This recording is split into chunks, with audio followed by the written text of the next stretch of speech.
नमस्कार बंधुओं।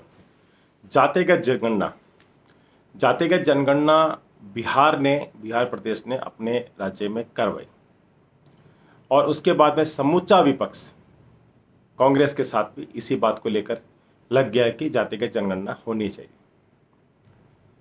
और राजस्थान में 5 साल तक कांग्रेस की सरकार रही, फिर भी उन्होंने जातिगत जनगणना नहीं करवाई। अब मेरी जैसे व्यक्ति की छोटी बुद्धि में ये बात नहीं आ रही कि जातिगत जनगणना की आवश्यकता पड़ क्यों रही। कांग्रेस बोल रही है कि, या विपक्ष बोल रहा है कि जिसकी जितनी संख्या भारी उसकी उतनी हिस्सेदारी। अरे भाई साहब, इसका मतलब तो ये हुआ कांग्रेस जो कभी लेकर आई थी परिवार नियोजन की स्कीम, वो ये कहना चाह रही है क्या कि आप खूब परिवार बढ़ाओ, 10-10 बच्चे पैदा करो और संसाधनों पे आपका 10 गुना अधिकार हो जाएगा। होना यह चाहिए, ऐसे बोलना चाहिए, जिसका जितना दिमाग भारी, जो जितना ज्यादा करेगा काम भारी, उसकी उतनी हिस्सेदारी। टैलेंट समाप्त, परिश्रम समाप्त, बस संख्या बढ़ाओ अपनी। ये नहीं होना चाहिए था, समझ के बाहर है मेरे। दूसरी बात इसमें एक और आ रही है कि आप हिंदू सनातन धर्म के कितने टुकड़े करने वाले हो। आपने SC, ST, OBC जनरल में तो पहले बांट दिया इसे।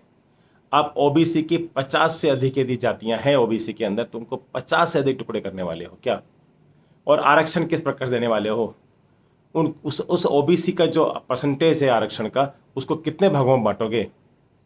आज मान लीजिए, चलिए जनरल में तो टैलेंट वाले ही आ रहे होंगे या नहीं आ रहे होंगे पता नहीं, और OBC और SC ST में भी कुछ टैलेंट निकल के आ रहा है।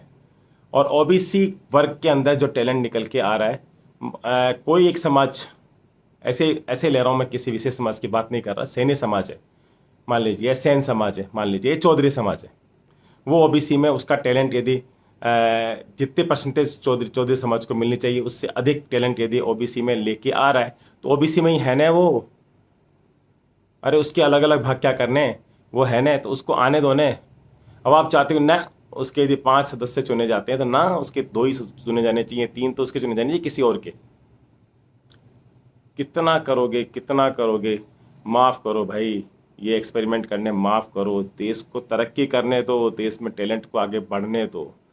आरक्षण की जिनको आवश्यकता है सही में, उनको आरक्षण चाहिए, उनको आरक्षण दो। परंतु इतना भी मत करो कि इतना मत तोड़ो। धन्यवाद।